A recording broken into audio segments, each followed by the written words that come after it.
tal? ¿Cómo les va? Bienvenidos a Juego de Damas. Bueno, como siempre nos proponemos, es intención de todos los programas salirnos de la coyuntura. Lo vamos a hacer esta noche porque vamos a estar hablando en un ratito nada más y ya le voy a contar quiénes van a estar integrando el panel y quién es nuestro invitado de hoy para hablar de adicciones y consumo. Un tema que yo digo, me parece que siempre la coyuntura se devora las mejores intenciones, pero lo vamos a abordar y vamos a tratar de hacerlo en profundidad con distintas miradas sobre esta problemática que es, por cierto, bien seria y hay que avanzar y tratar e intentar ver de qué manera se reducen los índices de consumo que hay en la Argentina. Pero, como decía, la coyuntura también manda. Saben ustedes que mañana es 18 de abril.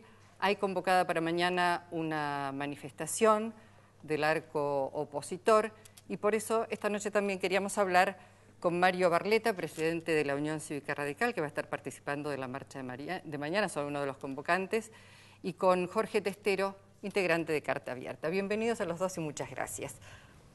Mario, gracias a vos. ¿Por qué esta convocatoria? ¿Cuál es el sentido político de la convocatoria?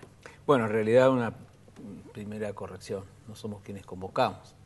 Esto es una convocatoria similar a la del 13 de septiembre, a la del 8 de noviembre, en la que en esta oportunidad sí decidimos acompañar, que no es lo mismo que convocar. No queremos colocarnos en el lugar que no nos corresponde ni generar ninguna suerte de ventajas electoralistas o políticas.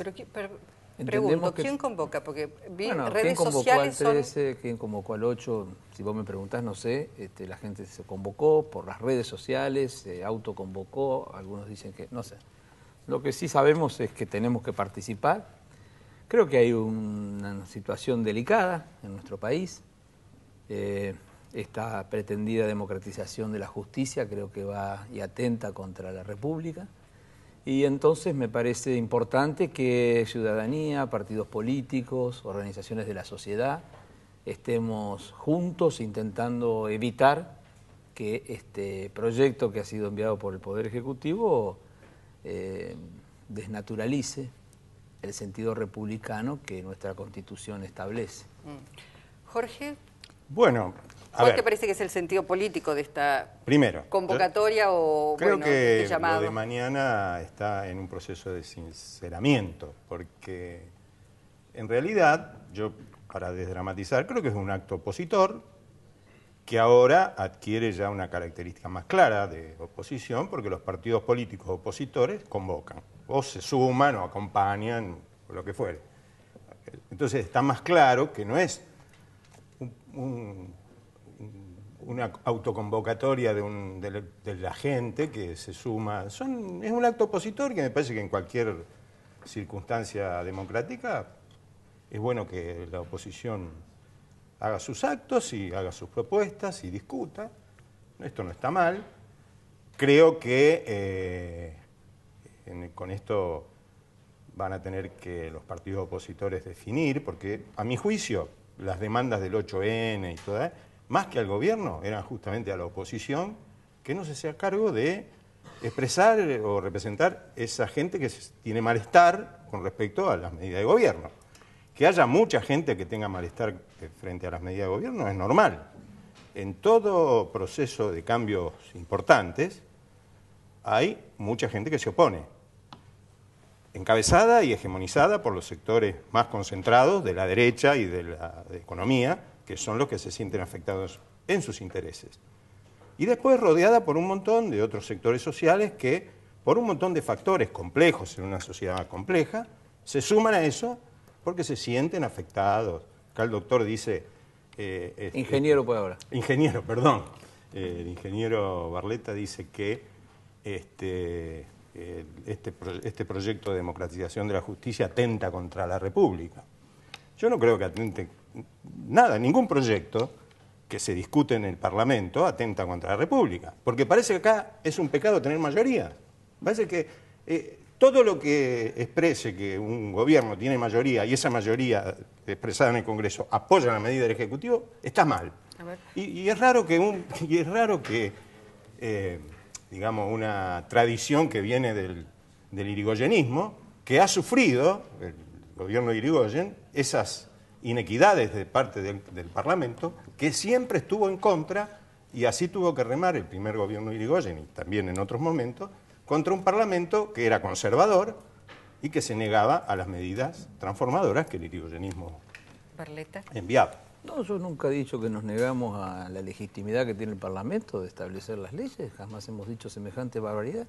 Por el contrario, toda la legitimidad que tiene la Presidenta, porque ha sido electa, y los integrantes del Parlamento tienen toda la legitimidad. Lo que decimos que este proyecto en particular atenta contra la República porque concentra el poder público. Y la República significa división de poderes. Y este proyecto genera un mecanismo de definición de quiénes van a ser los jueces y quiénes van a dejar de ser los jueces, asociados al partido político gobernante. Es más, no solo es riesgoso que este gobierno tenga una ley de esta naturaleza, es riesgoso que el gobierno que viene y el que sigue y el otro. Cuando nos oponemos a la reelección es lo mismo, no es por la reelección de esta presidenta, es por la reelección de este y de cualquier otro presidente. Y está clarísimo que el objetivo de este proyecto es ese. Ahora, y está clarísimo en las propias palabras de la presidenta, cuando defiende a capa y espada la necesidad de una mayoría especial para la designación de los jueces. Claro, lo hizo en el 2005, ahora cambió, ahora quiere una mayoría simple y quiere asociarlos. Pero quiero aclarar otra cuestión, porque me parece que esto de acusarnos de derecha porque vamos a una marcha, un exabrupto. No acepto eso, yo no acusé a nadie, yo dije que la hegemonía de la convocatoria mañana es la derecha. Bueno, vamos, que usted acompañe si la derecha fuese tan grande, gobernaría el país. Pero no, vamos a ver, yo creo que hay mucho más de derecha en el gobierno actual, porque no se preocupa por un proyecto nacional de educación. El mismo gobierno del doctor Menem, que fue el que provincializó las escuelas y provincializó los institutos de educación, es el mismo gobierno que está ahora que no tiene proyecto educativo nacional. Y si alguien lo conoce, por favor que me lo envíen. Bueno, es el mismo gobierno, la reforma de la Constitución, es el mismo gobierno. No hay amigo, si quiere yo le explico cómo podemos hacer para tener un proyecto nacional educativo. Este gobierno es digamos, me parece que es mucho más de derecha tomar los planes sociales como una herramienta para la construcción del poder. El plan social, yo estoy de acuerdo, tiene que ser un tránsito para la capacitación y el trabajo digno, no un modo de vida. Hoy hay chicos... Cuando habla de plan social, perdón, acá le pregunto, cuando habla de plan social, ¿a qué se refiere? ¿A la asignación universal Asignación universal por hijo y otros tantos. Pero eso es una política de derechos universales, de universalización pero de derechos. Déjame terminar la idea. Barleta, porque digo... Déjame terminar la idea. Hoy hay chicos que nunca vieron trabajar a sus padres y sus padres nunca vieron trabajar a los suyos. Se ha perdido el valor de la cultura del trabajo y del esfuerzo en la Argentina. El problema que tiene la Argentina es la pérdida de valores. El valor del diálogo. Yo le pedí una audiencia a la Presidenta cuando asumí como presidente de la Unión Cívica Radical. Estoy esperando. Bueno, pero yo igual, porque digamos, estamos discutiendo una cantidad de políticas de este gobierno. Ahora, yo sigo insistiendo con el 18A de abril de mañana, porque digo... Yo me fijé la cantidad de organizaciones, ONG, páginas por internet que convocan. Son, por ejemplo, el Cipayo, el Antica, yo no voté a la cretina y usted, salvemos a la Argentina. Digo, Unión Cívica Radical, bueno, pero no, Partido Socialista, pero Mario, usted dice, nosotros no convocamos. Libres del Sur, el PRO, de izquierda, derecha. Todos los opositores. No escuchan. Sí, todos los opositores, de izquierda, de derecha, de centro, de arriba. Pero digo, ¿después qué? Porque en general es una marcha, pero ¿cuál es la propuesta de la oposición? Porque en general si tenemos tiempo te lo explico. Respecto a la justicia. Me hablan de democratización. No, en general. Si hablan de democratización de la justicia, ¿por qué no hacemos juicio por jurado? Están mintiendo. No es democratizar la justicia esto. Queremos democratizar la justicia, hagamos juicio por jurado. Que la ciudadanía participe. Yo escuché a Gil Lavedra y hablando de que había que cambiar a la justicia. Pero por supuesto que hay que cambiarla, pero vos me preguntaste cuál es la propuesta, yo te la digo cuál es la propuesta. Primero, no hay que cambiar que la designación de los jueces pase a ser por a través de una mayoría simple, sino que hay que mantener lo que la presidenta Cristina Fernández de Kirchner defendió de una mayoría especial para la designación de los jueces o la remoción de los jueces. ¿Y después del 18A qué? Bueno, ya estamos haciendo futurología, pero seguiremos trabajando, de forma decidida para evitar que este proyecto... Hay que reconocer Luisa, que hay una oposición, que son todos estos partidos que él dijo, más estos grupos, que están fogoneadas por la derecha y los grandes medios concentrados. Eso no lo puede negar. Y yo sé, y él también sabe, cuál fue el papel de La Nación, especialmente, y de Clarín, en la dictadura, y a quienes apoyan en el fondo. Y realmente esos son los verdaderos dirigentes de esto y de la oposición en la Argentina. No son capaces de salirse de esa dicotomía y de discutir. Resulta que acá dice que tienen un proyecto para la justicia y no van al Senado a discutir el tema. 674 proyectos presentamos y ninguno fue tratado ni siquiera en comisión. Y bueno, pero porque ¿por qué este no gobierno no permite que se traten los proyectos de la oposición, ni siquiera en comisión. No, yo creo que el problema no es dialogan. Otro. El problema es otro. Acá con el problema... Yo la felicito con el tema la del conductora diálogo que nos convoca para el diálogo. Yo también. Sería fantástico. Y yo me alegro que hayan aceptado. Yo me alegro que hayan aceptado. Y lo que tenemos que hacer es recuperar el valor del diálogo y la palabra y de la búsqueda del consenso. Escúchame, a mí me interesa, y yo se lo digo también como ciudadano. El encasillamiento de derecha ya no va No, pero no es un problema. No te lo cree nadie, honestamente te lo digo. No te lo cree nadie. Mire, no es necesario que me lo crea nadie, yo no estoy para convencer a nadie. Pero yo vos estoy pensás que diciéndolo realmente como a todos analista. los partidos de la oposición nos maneja así una... Yo creo que es muy difícil para los partidos de la oposición salirse de ese juego.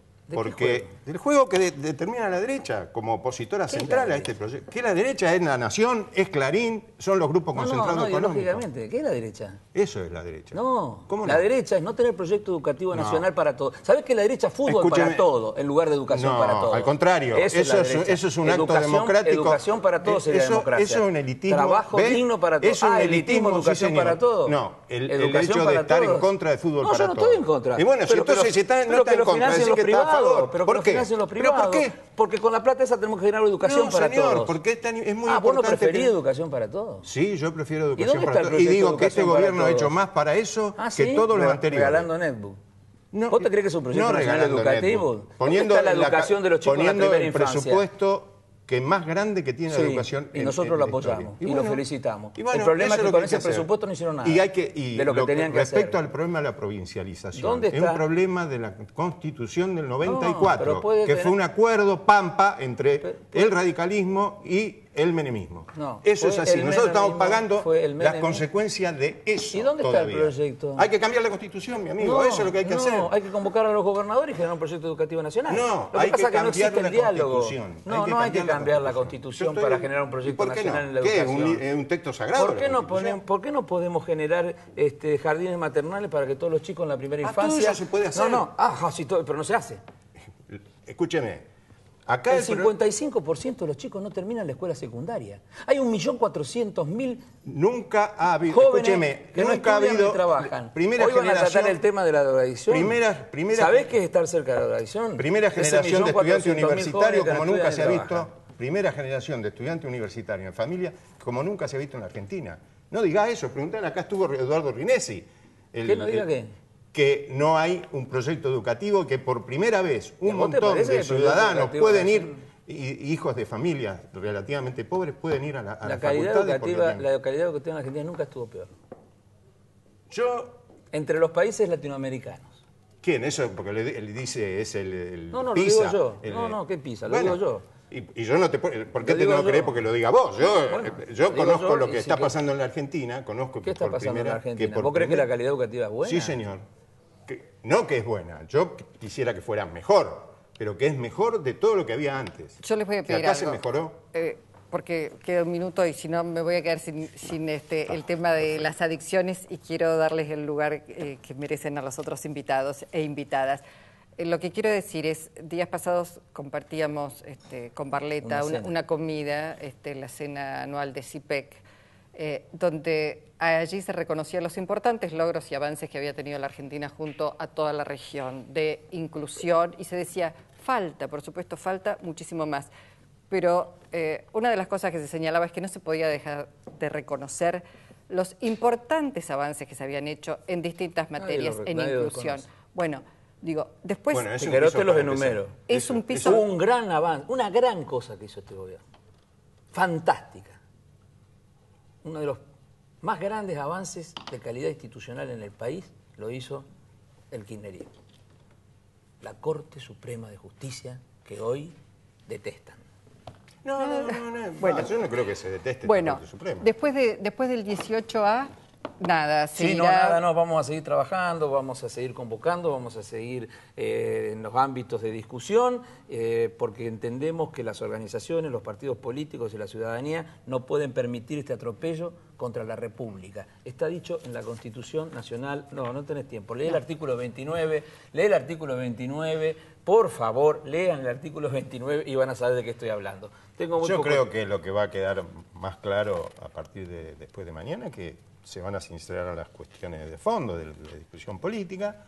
Creo que acá hay una fantasía de un fenómeno Capriles, que se tendrán que arreglar los opositores para ver si logran un candidato para enfrentar al kirchnerismo en el 2015, que creo que esa fantasía que tienen los que están dirigiendo esto, no los partidos, porque empezó que eso es más difícil, y que habrá que seguir la discusión, habrá que seguir desde el punto de vista del gobierno profundizando estos cambios, y desde mi punto de vista yo pretendo que haya más cambios, más profundización, más radicalización de las medidas, que haya cambios en la política impositiva, que haya cambios en cómo está constituido el movimiento obrero. Yo creo que el movimiento obrero tiene que jugar un gran papel. Si lo dividen, dividieron la CGT, dividieron la CTA. Bueno, después del 18A... Bueno, yo quiero, él dijo lo que él quería, yo tengo que decir lo que yo quiero. Yo quiero la recuperación de los valores, del diálogo, de la palabra, más honestidad, menos enriquecimientos brutales de mucha gente que rodea el gobierno. Bueno, los radicales saben bastante de eso. Y para tranquilizar, te dejo un libro. ¿Qué es esto? Decía Gabriel García Márquez que tener todos un libro nos mejora la vida. Estimado también para ustedes, de las editoriales de la universidad. Con muchísimas gracias. Bueno, gracias por haberse prestado a este debate. Muchísimas gracias. Muchas gracias, Luisa. Corte y volvemos con adicciones y consumo.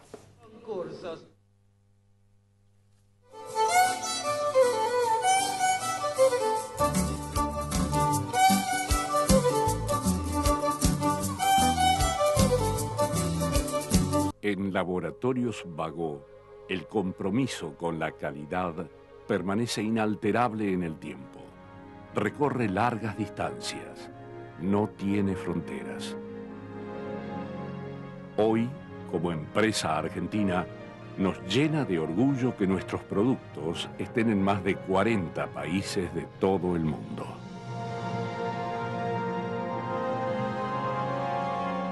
Laboratorios Bagó. Ética al servicio de la salud. Morón sumó un nuevo servicio de recolección diferenciada de residuos reciclables. Todos los barrios tendrán su día verde. Lunes, Villa Sarmiento, martes, Aedo, miércoles, El Palomar, jueves, Morón, viernes, Castelar. En tu día verde de 7 a 12 del mediodía, saca los papeles, plásticos, vidrios y metales. Municipio de Morón. Inarsa trabaja con el fin de mejorar y aumentar la producción, distribución y comercialización de gas en todo el territorio nacional. Estamos llevando gas natural por primera vez a 6 provincias argentinas que representan más de 5 millones de familias como la tuya. Inarsa Gas, inyectando la energía a tus ganas de crecer. Provincia Seguros te presenta la pareja más exitosa, la promo Casa más Auto. Si los aseguras con nosotros, te bonificamos 2 cuotas en el seguro de tu auto. 0810-222-2444. Consulta con tu asesor de seguros o en nuestras sucursales. Provincia Seguros, una empresa del Grupo Banco Provincia. El mosquito que transmite el dengue se cría en nuestras casas. Para reproducirse necesita agua clara y quieta. Por eso, tira las cosas que no usas. Da vuelta a los recipientes que puedan juntar agua. Lava los bebederos de tus animales. Cambia el agua de los floreros. Poda patios y jardines y destapa las canaletas. Sin mosquito, no hay dengue. 0800-222-1002. www.msal.gov.ar. Argentina, un país con buena gente. Presidencia de la Nación. Grupo Petersen, desde 1920, construyendo el país. Este año, si tenés 16 años o los cumplís hasta el 27 de octubre, vas a poder votar. ¿Qué necesitas para hacerlo? Tener renovado tu DNI y estar incluido en el registro de electores que confecciona la Justicia Nacional Electoral. Si todavía no renovaste tu DNI, tenés tiempo de hacerlo hasta el 30 de abril. Para saber si tenés que renovar tu DNI, ingresá en www.mininterior.gov.ar. Todos los DNI son válidos para votar. Cuando nacemos, todos hablamos el mismo idioma, el idioma de las no palabras. Es el mismo que se habla en Argentina, Uruguay, Brasil o Paraguay. Es un idioma que disfruta mucho los silencios y también las oraciones maravillosamente largas. Es un idioma sin fronteras, que nos une sin importar de dónde seamos. Por eso, cada vez estamos en más lugares, para darte eso que queremos todos. Tranquilidad, estés donde estés. Sancor Seguros. Cumplimos 15 años y lo celebramos inaugurando la nueva Terminal B de Ezeiza, con una inversión de 570 millones de pesos. Aeropuertos Argentina 2000. Soñamos con vos.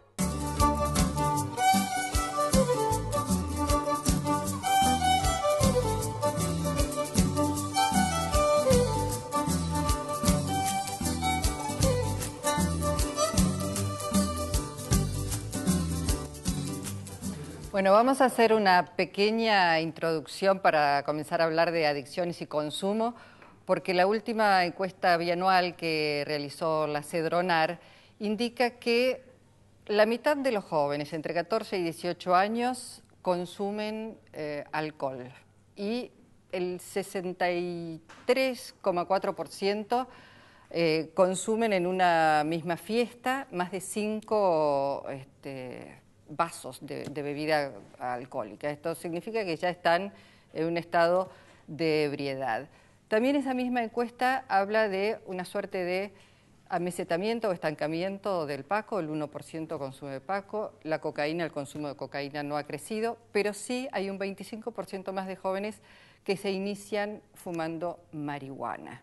Digo, esto es consumo. ¿Es consumo y adicción? Bueno, se lo vamos a preguntar al doctor Carlos Damín, jefe de División de Toxicología del Hospital Fernández. Bienvenido, Carlos. Muchas gracias.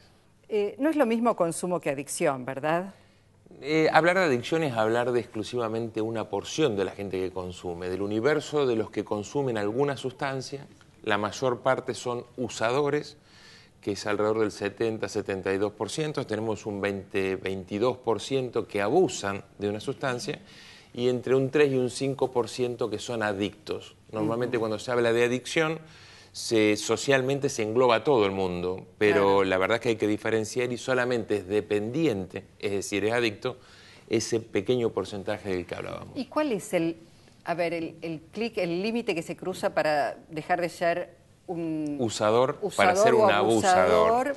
Exactamente. Hay muchos manuales dentro de la medicina que lo definen claramente a esto, pero para que la gente entienda suele ser bastante frecuente. Un chiquito que consume, me refiero a un chiquito, por ahí un chico de 17, 16, 18, 19 años, que consume un poco de vino o un poco de cerveza o un Fernet, por ejemplo, que es una de las bebidas más consumidas en una noche, eso es su uso. No tiene una gran consecuencia clínica. Ahora, puede que no consuma durante toda la semana y tenga una inserción social normal, pero el fin de semana se pone ebrio, es decir, entra en un estado de ebriedad, de mayor o menor gravedad, por ahí termina con un cuadro de coma en un hospital, pero hace un cuadro de intoxicación, esto ya lo encasilla dentro del grupo de los que abusan de una sustancia. Y ya es dependiente, normalmente no podemos hablar de dependencia al alcohol en chicos tan jóvenes, ¿no? Porque para la dependencia al alcohol se requiere una cantidad de años más importante y entonces ya es el que necesita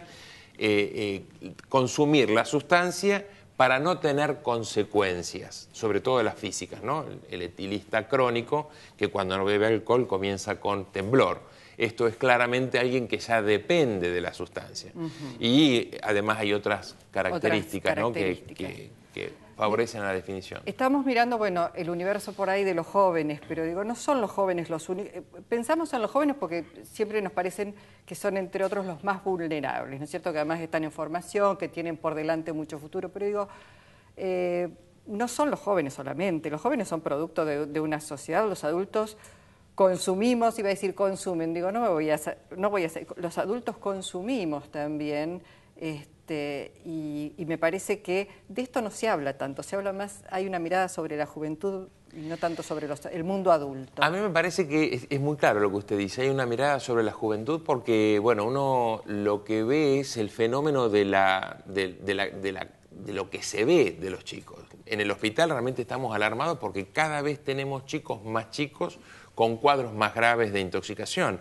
Hace 20 años pensar en un intoxicado con 3 gramos, 4 gramos de alcohol por litro de sangre era impensado. Y tener un chico con estas características de 14, 15, 16 años, mucho menos. Hoy tenemos muchos chicos de estas edades con alcoholemias muy grandes. Pero como usted decía, fuera de cámara recién, los chicos no nacieron de un repollo. Cuando los chicos ven que en la casa todo el mundo toma alcohol, a veces los papás, y digo los papás varones, claramente hacen alarde de lo que toman. Y fíjese que acá también hay mucho machismo. Es decir, si mi hijo de 17 años se puso ebrio, bueno, no está tan mal. Me preocupo más si es mi hija de 17 años, mujer, la que se puso ebria. Sin embargo, la verdad es que lo que estamos viendo es que hay una igualdad entre varones y una equiparación entre varones y mujeres a la hora de llegar al hospital. Es decir, estamos teniendo una igualdad lamentablemente negativa a la hora de la intoxicación. Pero cuando uno ve que los papás hacen alarde, cuando uno ve que fuman en la casa, cuando uno ve que todas las familias, todos los miembros de la familia toman algún tipo de medicamento para ayornarse, para adaptarse a algo, es decir, toman algo para dormir, algo para despertarse, algo porque yo a veces le digo a los alumnos míos en la facultad, ¿no? Ya las mujeres no menstruan más sin dolor y hay 15 ibuprofenos diferentes en el mercado para los distintos días de la menstruación de la mujer. Entonces, es como que estamos en una cultura de la inmediatez que hace que todo se intente solucionar con un comprimido y los chicos esto lo ven, lo maman, lo viven y cuando salen hacen la propia con sus amigos. Y entonces para pasarla bien creen que pasarla bien es con pastillas, con alcohol, con marihuana o las mezclas de entre ellas, ¿no? Vamos a incorporar a las panelistas, las vamos a presentar antes de ir a un corte para después interactuar con el doctor Damín. Nos acompañan esta noche la licenciada Débora Blanco, es especialista sobre ludopatía, adicción al juego. También nos acompaña hoy Silvia Pérez, actriz. Y está con nosotros Alicia Romero. Alicia es una de las madres, la responsable, la coordinadora de la red de madres contra el Paco y por la vida. Gracias a las tres por venir. Hacemos un breve corte y enseguida comenzamos a hablar de los distintos aspectos de las adicciones.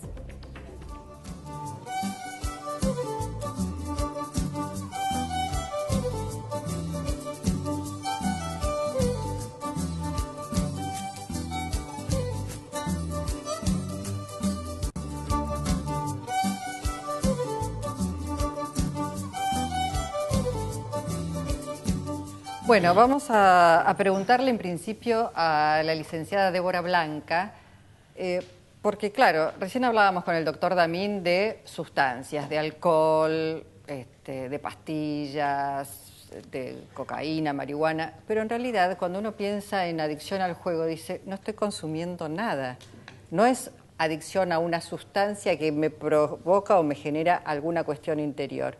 Son los mismos, no es la sustancia, sino es la conducta adictiva. Claro, la ludopatía está dentro de lo que se denominan adicciones comportamentales. No hay una sustancia sin una conducta, pero el jugador patológico, el ludópata, está tan intoxicado de juego como puede estarlo un cocainómano de cocaína. Es decir, cuando el doctor recién hacía la diferencia entre alguien que consume, alguien que abusa, alguien que es adicto, en relación al juego hay una diferencia entre un jugador social y un ludópata. El jugador social es alguien que juega realmente, es decir, que va a un bingo, a un casino, hace un cálculo respecto del dinero que quiere gastar, del tiempo que quiere estar ahí. En general va acompañado porque jugar es divertido si uno está con otros. Y está en relación al entretenimiento. El ludópata no juega. El ludópata necesita ir a jugar para anestesiar algo, para olvidarse y tapar algo que lo hace sufrir, que no puede resolver, y entonces la condición es que pierda. O sea, el ludópata es un perdedor. Se va del casino cuando perdió todo. Y si gana... vuelve, sigue jugando hasta que lo... Exactamente. Claro, no alcanza nunca. No, porque lo que necesita llenar es el vacío, no es una cuestión del bolsillo, aunque por supuesto después se endeuda y se mete en situaciones muy complicadas, lo que no puedes llenar es un vacío, y en este punto sí hay un contacto muy profundo con las otras adicciones, o algo del orden de lo afectivo, de lo emocional, un vacío que necesita ser llenado. Y nunca es llenado del todo, siempre hay un poco más, y un poco más necesario. Es muy interesante. Quería hablar con Silvia Pérez, gracias Silvia por haber venido, porque yo digo, estuviste cerca de mucha gente que, digo, además hay una enorme fantasía, pero siempre en el mundo de la televisión, en el mundo artístico, se supone que la gente consume mucho. Vos estuviste cerca de gente que consumió. ¿Qué te parece? ¿Por qué consumían? ¿Cuál es tu sensación? ¿Cuál era la vulnerabilidad? ¿Qué faltaba? ¿Eran nuevas sensaciones? ¿Cuál es tu impresión? Estaba escuchando lo que decía Débora y yo creo que en todas las adicciones, algo que yo pienso, es decir, existe esto que vos estás hablando, que es tapar algo, ¿no? Y que tiene que ver con un sufrimiento, con una falta de algo, con un vacío. Y bueno, estábamos hablando del corte justamente.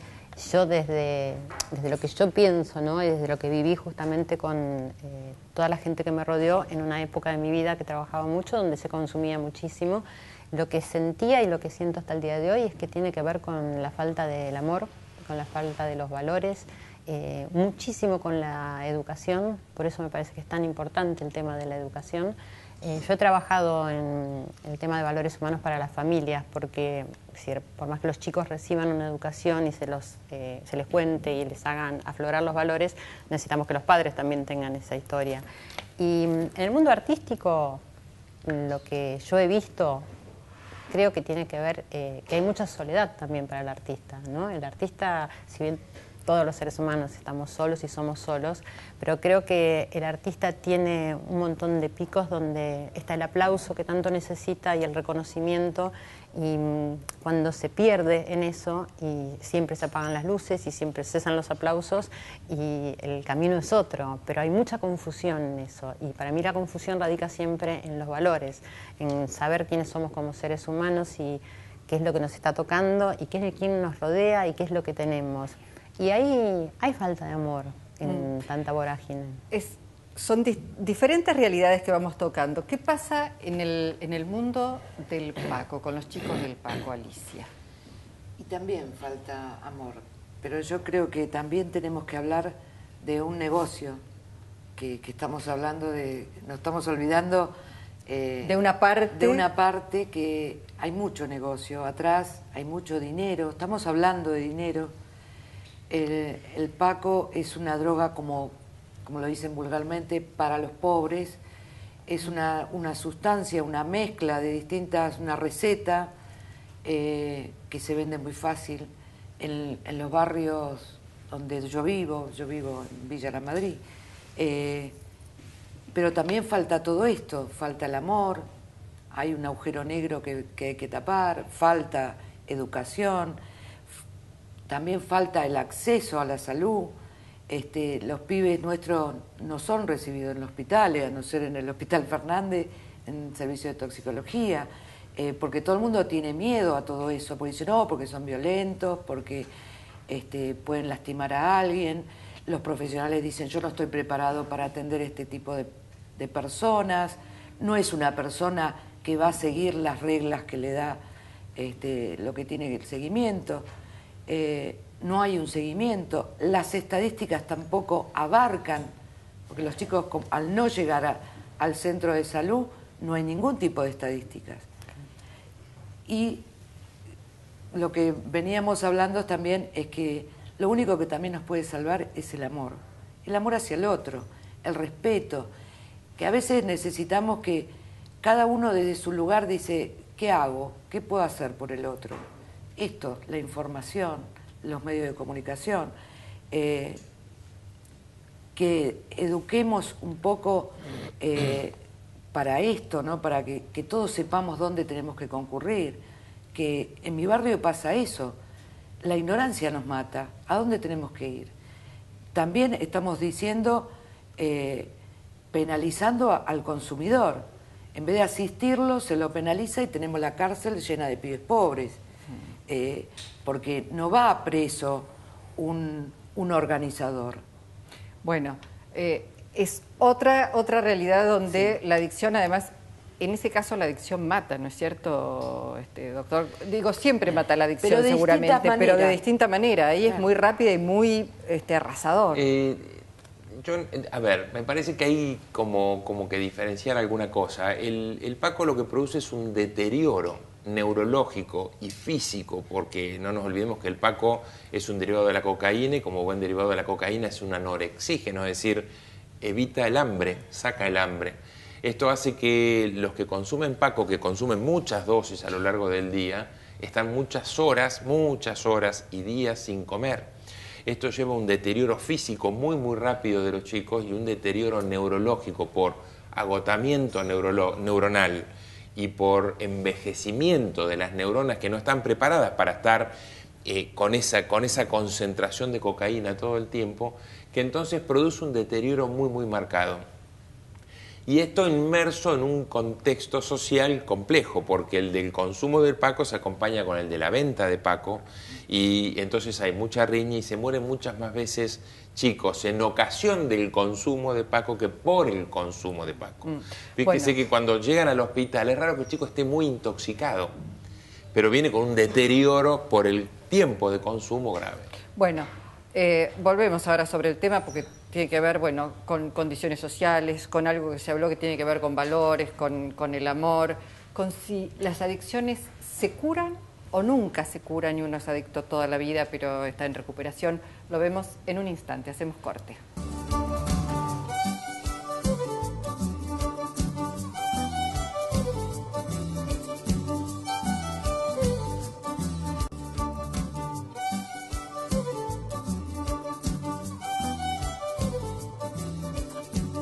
Bueno, seguimos hablando, por supuesto, en el corte y no deja de sorprenderme la claridad que hay en este colectivo humano que está esta noche aquí sobre, además de los aspectos que tienen que ver con la salud, con lo psicológico, con lo físico, el negocio, ¿no? El negocio del narcotráfico que mueve fortunas, es impresionante. Pero le quería preguntar a Débora, ¿se cura una adicción? Y ¿sabés qué te quería preguntar además?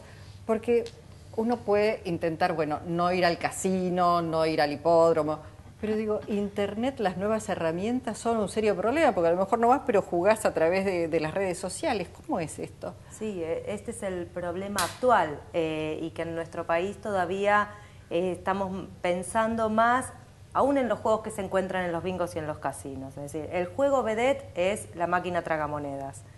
Pero la máquina tragamonedas puede asociarse en un punto a todo lo que tiene que ver con Internet en relación a la pantalla, a lo bidimensional. ¿Qué hace lo bidimensional? Hace un efecto de autohipnosis. Es distinto el jugador de tragamonedas que el jugador de ruleta, por ejemplo, o el jugador de cartones, así como los adictos a distintas sustancias también traen diferencias, los jugadores también. Entonces, en países europeos, por ejemplo, están muy preocupados por el juego en relación a Internet. ¿Por qué? Porque, por ejemplo, la detección para los familiares es mucho más difícil. Claro. Cuando el jugador está en el bingo o en el casino y no atiende el celular, o aparece algún tipo de mentira, Perdón. O viene muy mal, digamos, hay indicadores que cuando la familia más o menos quiere ver lo que pasa, bueno, hay, digamos, posibilidades, pero cuando está el tema del Internet y del aislamiento, porque está ahí en la computadora sí, sí. Y está diciendo que está trabajando o estudiando, y entonces, bueno, hoy día las apuestas online, las apuestas deportivas, la gente queda atrapada y el sufrimiento es muy grande. Si se curan, bueno, tanto en relación a la ludopatía como las adicciones a sustancias, lo que se plantea es que que son enfermedades crónicas, que no hay cura, que en todo caso se habla allí de recuperación. O sea, que la recuperación pasa por la recuperación subjetiva, porque la persona recupere lo que perdió, lo que ha dejado de lado, ha abandonado a sus familiares, sus vínculos, su trabajo, sus deseos, sus ganas de hacer, se ha ido aislando, excluyendo, y en esa recuperación vaya necesitando cada vez menos de eso que lo intoxica. Bien. ¿Coincide que no sé? Sí, prácticamente. De todas maneras, también yo creo que uno es lo que hace todos los días, y cuando uno pasó un tiempo prudencial, que no consume, no juega o no le pasa así, yo creo que está curado, y me parece que podríamos decir, es cierto, está recuperado, pero recuperarse es curarse en algún punto también. Trabajamos mucho, por ejemplo, con la gente de Alcohólicos Anónimos. Y a mí esta cosa de que hace 20 años que alguien no consume, y si yo sigo siendo alcohólico, no estoy de acuerdo. Es decir, hace 20 años que no consumís alcohol, no sos alcohólico, estás curado, y me pero parece... no consuma. Pero no, claro. Yo que soy exfumadora, sé que no podría volver a fumar, decir, fumadoras, un cigarrillo, porque estoy segura que volvería a fumar como fumaba, así que soy una exfumadora en recuperación. Pero es interesante lo que dice el doctor, porque, digamos, yo planteo lo que se dice en general, pero yo a veces también me pregunto si no podemos hablar ahí como de pequeñas curas, cuando... No se puede hablar de una cura en general porque hay un terreno resbaladizo para la persona, además, ¿no? además, la dependencia o la enfermedad no se constituye solo por algo, no se constituye solo, por ejemplo, porque hay una sustancia. No es solamente por eso, porque la sustancia es adictiva, hay algunos otros componentes. Obviamente, si yo siempre pongo el mismo ejemplo, si nosotros traemos un español adicto a la heroína a la Argentina, no lo curamos, acá no hay heroína. Entonces, muchas veces se plantea, bueno, como no tenemos la sustancia, se curó. No, a la semana está consumiendo otra cosa. Entonces, el problema no solo pasa por la sustancia, que tiene que haber una, en el caso de cuando se es adicto a una sustancia, sino pasa también por la persona, con todo su bagaje biológico, su bagaje psicológico, y además con un entorno social y familiar. Hoy por hoy a un chico nuestro de 16, 17 años se le torna casi imposible no consumir algunas cosas. Es decir, salir a las 2 de la mañana, 3 de la mañana, cuando todo el grupo hace la previa, pretender decir yo no tomo alcohol porque no me gusta, imagínense si es varón la cantidad de cosas que le van a decir, y si es mujer de floja como mínimo se la va a caracterizar, con lo que se les torna casi imposible no consumir alcohol, aun cuando no les gusta, porque hay una presión social para que eso ocurra. Entonces, no es solo la existencia de la sustancia, que es importante, y en el caso de algunas otras drogas, como el paco, como la cocaína, el negocio montado sobre los menores para que se produzca, porque es claro que tenemos muchos más problemas con las sustancias lícitas que con las ilícitas en el país. Tenemos mucho más problemas con el alcohol y con los medicamentos que con la cocaína, con el paco o con el éxtasis o la marihuana. ¿En el barrio también es así? Sí, y las etiquetas que les ponen a los pibes también son muy difíciles. La estigmatización que hay de un pibe de mi barrio vestido de determinada manera, y tenés ahí el acceso al consumo, porque se lo están ofreciendo. Pero digo, el alcohol también es por ahí. El alcohol es lo primero que aparece en el barrio. Vos ves a chicos de 6, 7 años comprando alcohol para los padres. Mañana van a ir a comprar para él. Pero ¿en qué momento sabemos cuándo es para él y cuándo es para el adulto? Acá es una relación entre los adultos que creo que le estamos pifiando por todos lados. El tema, creo que tenemos que pensar como adultos, porque todo parece ser un negocio y nos estamos olvidando de las cosas importantes. Esta de la mirada integral, ¿cómo podemos hacer una mirada integral de un pibe de mi barrio que se inunda, que vive en el barro, que no tiene acceso a la salud, porque nos tenemos que levantar las madres a las 3 de la mañana para ir a buscar un turno, con el dinero que por ahí no alcanza, tenemos que dejar los pibes solos, no tenemos para pagar una chica que nos cuide, ya no existe más la abuela ni la tía que se hacen cargo, porque también tienen su problema o tienen que trabajar, o no quieren cuidarlo. Digo, la sociedad como que venimos con las consecuencias de la individualidad, y creo que tenemos que fomentar otra cosa. Tenemos que pensar que por ser un tema tan complejo, tenemos que pensar mucho más la solidaridad entre nosotros y que todos podemos hacer algo. Y un Estado muy presente. Y el Estado muy muy presente en estos casos vulnerables que tenemos. Sí, claro que sí. Lo último que quiero decir, porque ya nos estamos yendo de lo que escuchaste, Silvia. Bueno, el caso que vos estás exponiendo es muy difícil, porque la pobreza hace que realmente todo sea más difícil, pero tomando lo que decía el doctor, creo que el problema es social, ¿no? Que es un problema de la sociedad y de la familia. Y un poco esto de tener muchos ejemplos que dan todos los medios de comunicación de lo que se debe hacer y que nos hemos olvidado de quiénes somos y de lo que cada uno puede ser, y que eso es lo que le pasa también a los chicos, ¿no? Porque quizás, como vos decís, no les gusta tomar y toman porque hay que tomar.